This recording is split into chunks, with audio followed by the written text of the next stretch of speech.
Welcome to the Meditation Conversation, the podcast to support your spiritual revolution.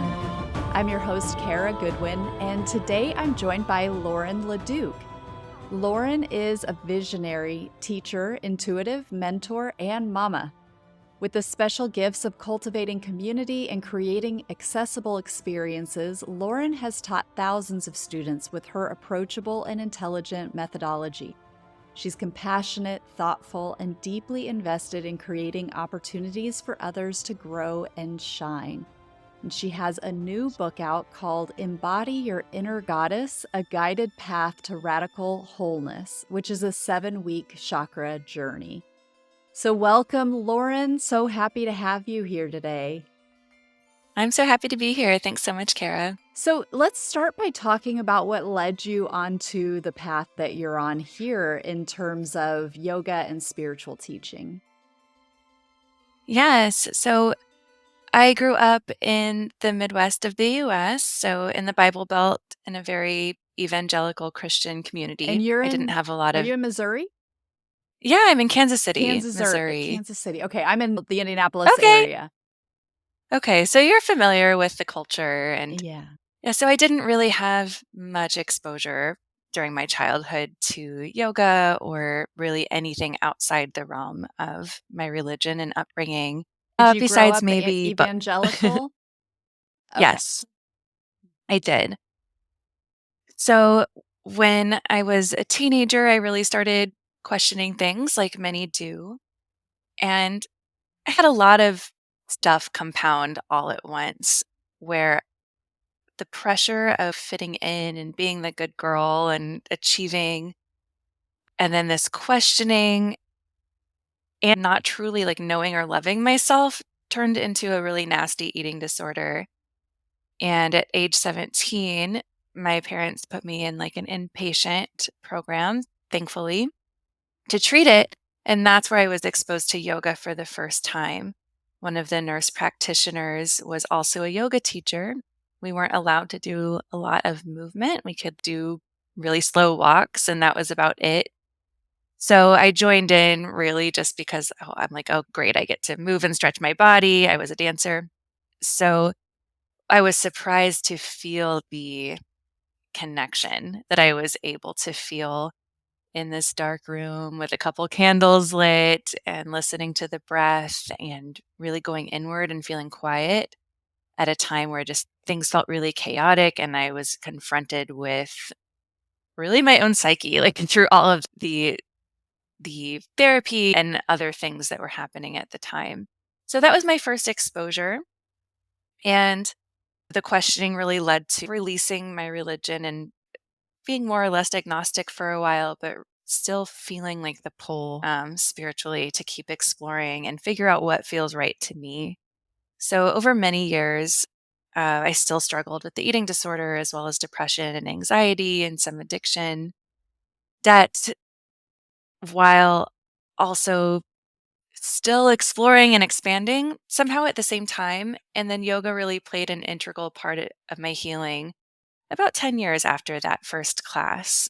I had tried everything. I ended up moving back home here to Kansas City after living in different places and really exploring and trying and failing at a lot of things. And I really started taking my spiritual life and my healing very seriously. And things changed really fast. A couple years later, I became a yoga teacher. And once that clicked into place, over the last 10 years, my self-love has grown so much, my career has grown and thrived, and my interests have really expanded, or I'd say like my dharma has really expanded into, yes, I'm teaching yoga, but also this work with the sacred feminine, which is so different than what I grew up with, because in Christianity, it's monotheistic, it's patriarchal. Yeah. Exactly. So by opening my mind up to all of these different cultures and experiences and personal spiritual experiences, I was able to see myself in the divine and the divine in me in a much different way than what I had learned growing up. And I felt that spark, and I felt the love and the joy from the divine as a kid, but I didn't know how to define it outside of the parameters I was given. So it's very different now. And I don't want to bash how I grew up. And I know that different religions and faiths can serve people in different ways. But for me, I needed to figure out what really felt true Yeah. outside of dogma. I love that. And I think that's such an important point that our religions or faith or whatever it is, that it can really serve a purpose.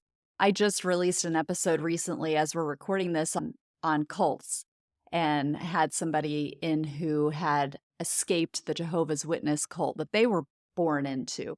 And it just there have been a lot of discussions that I've had with other people and listeners and so forth based on that. And it's like we can really be served by an organization or by a religion when it's the right time and it's the right step on our path. And it may be that we're born into it.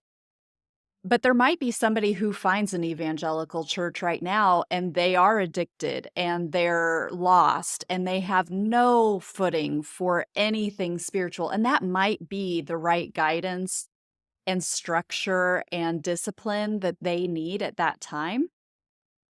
But it is this whole listening, and is this still resonating, or am I stagnant? Am I just going on this hamster wheel because I'm afraid to get off of it because I am afraid that I'm going to be punished if I don't? Or do I think that this is the only path or whatever? And it's interesting because we can also experience that when we take a leap into a new lineage, a new kind of thing that serves us for a little while.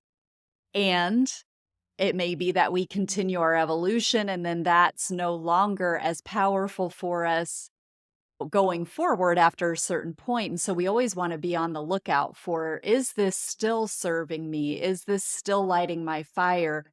Or am I starting to get to where I'm afraid to look at other things because my teacher is really into this one lineage? And I remember somebody telling me once when I was in a following a specific line of teaching, and I was interested in the Enneagram, and I asked somebody in the community if they'd ever looked into the Enneagram, and they're like, if the guru wasn't interested in the Enneagram and he's given us all of the gifts that we will need for our self-realization, then why would I be interested in the Enneagram? And it was like, oh, I didn't think of it like that, and like looking back on that, it's like, wow, there's a lot of closed, like, protection and like only follow what this one person is saying. And so it's interesting. We want to keep checking in even when we have evolved out of something that maybe was serving us. So I just Yeah. really appreciate your approach and the whole perspective of, it's not that I'm saying that what I came from was wrong or anything. It's just we're all evolving. Yeah, I appreciate everything you're saying, which brings up a couple points for me. One is I think as spiritual seekers that discernment is just so important.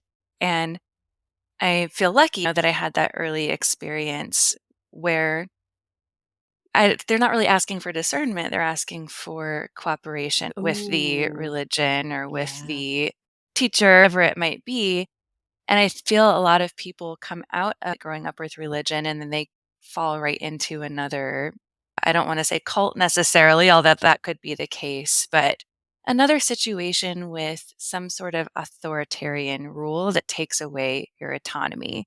So for me, being in a space where you're free to explore what feels right to you and your intuition, that is free from someone telling you that this is the way things are and you can't question that, you can't like move outside of that. Like to me, being in that is being in the feminine. It's being in the mystery Mm.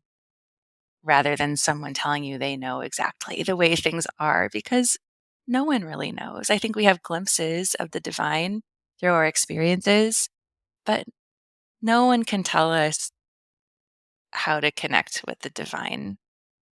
Yeah, I agree. I appreciate that. I think that, and we can get caught up in that, right? Where it's like, oh, I had a glimpse because I did this. I fasted for this long, or and we want that, right? A lot of people are like, oh, you got a glimpse of it. I want a glimpse of it. So let me do what you did. And there is valid to a point. It's always such a balance where it's, again, not to say that our teachers don't offer us anything, but just like you're saying, that discernment and that, like, we all have our own path as well, and we're forging that path as we go. So we also don't want to just emulate step by step what somebody else is doing. And I'm really curious if you can talk to us more about this sacred feminine and why this is so important. Yeah, absolutely.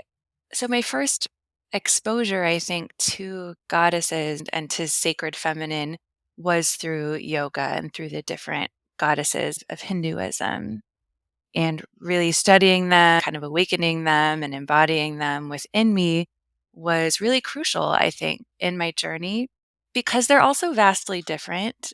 Yes, some are nurturing, but some are wild and some are warriors. And there's like Kali, she's the destroyer. She destroys ignorance. And there are muses. There's a goddess of abundance, which was the first one that I was exposed to. There are many goddesses in many different cultures, and I've had a lot of fun and deep experiences studying them through the years.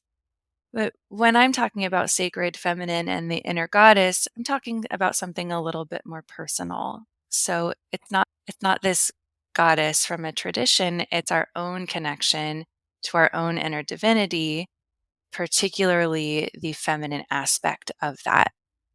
So to go a little bit further, I know you have spiritual listeners, so this might not be new information, but in the yogic body and in many traditions, we hold these polarities within us of masculine and feminine, and they're not distinct to any gender. They just exist within us as humans, really similar to the yin and the yang. And the masculine is penetrating and solar and linear and structured. And the feminine is more wild and cyclical, receptive, cool, lunar. So we hold these qualities. We all have qualities within us that don't always make sense, right? We have these opposing qualities that we can maybe feel out of balance sometimes. We're feeling more one than the other. For me, when I look at our culture as a whole, over most of the world and over several thousand years, it leans very heavily toward the masculine in a way that's become very unhealthy, where there are these hierarchies, where there is more power and control and domination through men and less power and control through women. I'm not saying that I'm promoting like a matriarchy necessarily. What I'm asking for is for us to each look within and love on these more feminine qualities, men and women, although I work particularly with women, to create more balance, more wholeness, and eventually a world that feels more balanced and whole, where there's collaboration over competition, where we're taking care of the earth rather than conquering it, where people have the freedom to be themselves. I love that. I think too of when I think of masculine and feminine, I think of the masculine as being like the doer, always doing. And Mhm. then the feminine is like the background space or like the holding of the space for the doing. And it's like we have such a, also within, going back to your point of how we have, all of us have this within us. It's not like the men have the masculine and the women have the feminine. It's this beautiful, if we allow it, this beautiful balance that we could have within us. But we have attributes of both within us. But we, particularly in the West, tend to be so focused on the doing, go, go, go, go, go. And in that way, also our feminine nature can be squandered because we're not allowing, just allowing and being and letting, just holding that space for what wants to be done to rise. So Mhm. there's that Yeah, it aspect. squashes creativity. It squashes our connection to like the moon cycles and to nature. I think it makes people feel like they need to fit in little boxes, Oh, I love that that. we need to Yeah. show up exactly the same every day, Mhm. and we're just not meant to. I will also say, while we all have masculine and feminine inside of us, there are also hormonal factors that might make it a little bit easier for people with menstrual cycles, for instance, to embrace this feminine if given the tools. And same with the masculine on the other side. Like they have a 24-hour hormonal cycle, and women have a 28, 29, 30-day hormonal cycle. So for us to have to try to show up in such a way that men are expected to, it doesn't fit. Mm. We can try and we can medicate, we can deny parts of ourselves, but is that leaving room for like the magic, I I guess, of the love it. feminine, which is like more creativity, more flow, Mhm. more deep connection both to nature and to intuition. There's got to be space for both, Yeah. I think. That's beautiful. What have you noticed in your own expression as you've developed this connection, this strengthening of your divine feminine? I've noticed really being able to harness qualities that I saw before as weaknesses and making them Oh, into my strengths. That's been like one of the biggest things.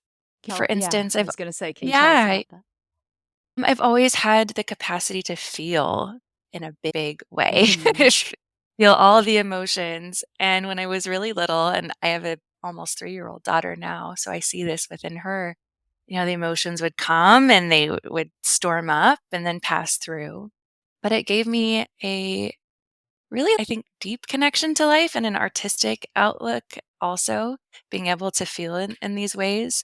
And as I got older, I had to shove that down. It's not appropriate to feel your emotions like that in every situation, or at least that's what I was taught.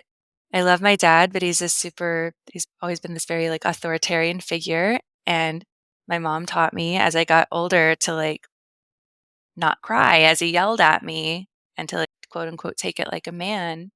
So I kind of learned that my emotions weren't appropriate over time. And I also felt like there was something wrong with me because I would just feel things so deeply still. Like I would feel so affected by the energy around me and by the people around me. So even if a situation wasn't directly affecting me, it still could really make it difficult for me to function and show up the same every day. So, what I learned in my 20s, deprogramming all of this, is that I'm a highly sensitive person and that there's nothing wrong with that. Our culture isn't necessarily set up for highly sensitive people to thrive, but through my own practice and really through entrepreneurship too, because I can create my own schedule and create my own boundaries, I've been able to take this sensitivity and make it into a superpower. Through teaching yoga, through mothering, through being an intuitive now, through art and writing, like the being able to be in touch with our emotions in that way, it's beautiful. It's a medium for creation. Yeah, yeah, that's beautiful. Thank you. So, this podcast is the meditation conversation, and I'd love to know the role of meditation in your practice. Meditation has been a total game changer for my life. I still pray, but that was my only method for connecting to the divine. And as I was learning to meditate, just receiving and listening was so mind expanding for me. I didn't know how to meditate at first. I would go to a Kriya Yoga center on Sundays when I lived in Chicago in my early 20s, kind of learned a method through there and it felt okay. I would also sit and just visualize or let visualizations come to me. And I actually visualized the chakras before I knew what they were or really anything about them. I would could visualize myself as a prism, like white light coming through me and different colors coming out, like the rainbow spectrum. So I do my own thing. I'm 39, so 20 years ago, there just wasn't the same information out there. You had to go to a library rather than just pull up the internet and find all these different courses and teachers and all these different ways to meditate. And then I learned more structured meditation through my yogic practices. And there are so many that I love. There isn't like one that I've stuck with through all the years just because to me, like, there's this huge toolbox, so I use what I need in the time, Mhm. and I love exploring different methods of meditation. But for me, like, really understanding the way the mind works through a yogic lens, meaning that there is chittavriti, which is like the whirling of thoughts and just all the mind stuff, they call it, that's going on all the time. So to be able to like pull back into the seat of the observer and just see that and even see it settle is so incredibly empowering. And it brings us in touch with our own soul, with our inner voice, with our intuition. That's certainly what it's done for me. So being able to cut the noise, go inward, and connect to the divine is just such a beautiful reality check Mm. that we can find every single day. So it's been incredibly important to me, and it's constantly evolving too. Like, I have a little kid right now. Sitting for even 30 minutes in meditation, like that is a lot to ask. So finding small, potent moments are really important to me. And also for moving my body and doing some breath work beforehand is very effective as well, because I need to like move my energy. Hmm. That's very much in the feminine, the movement and connecting through movement, so that there's more spaciousness to go in Hmm. to meditation is really important.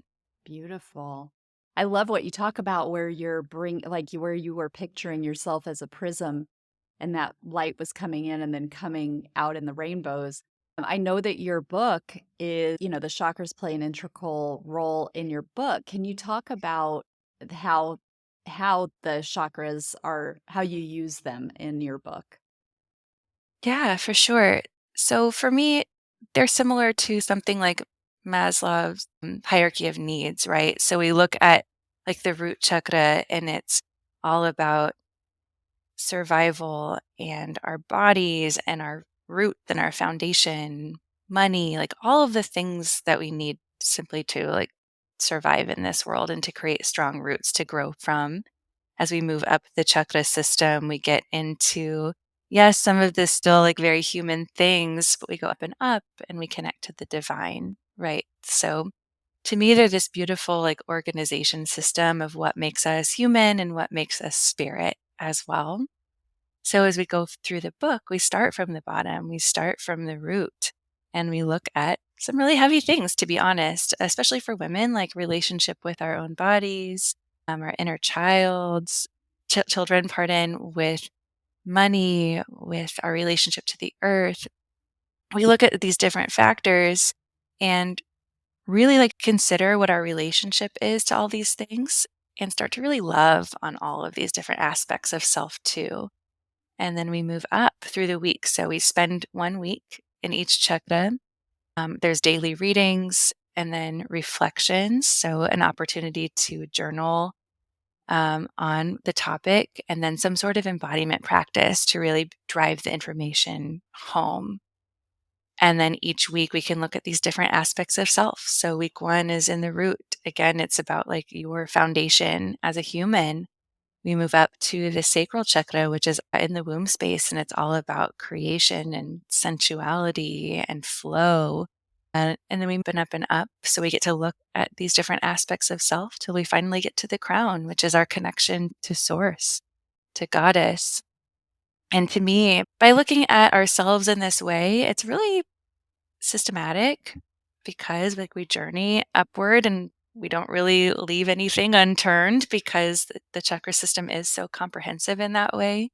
And we get to go from like the densest to the lightest chakras, which is nice. So we we don't bypass anything. We go into like our humanity before going up to this connection with the divine. I think when we bypass the lower chakras, we are doing ourselves a disservice.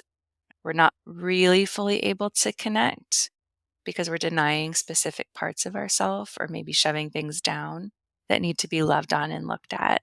I love that. And one of the lineages that I've been in over time, I remember very clearly one of the teachers talking about, because I wanted to know more about the chakras, and they were like, just focus on the third eye, and then everything else will come into balance. And I was like, okay. And then I kept going on the spiritual path, and I was like, oh, that was not good advice. That's not going to create balance. We have this whole human part of us that needs to be seen, and we need to work through it. We need to embrace it and accept it.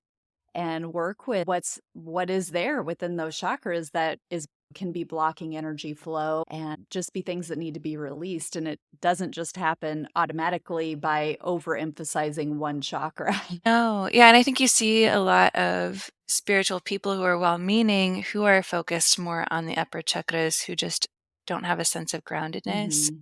And I would just question, like, why say we choose to be here on Earth? That's my opinion or my belief, right? Why would we choose to be in a body and having a human experience if we weren't meant to embrace that part of Right. ourselves? Absolutely.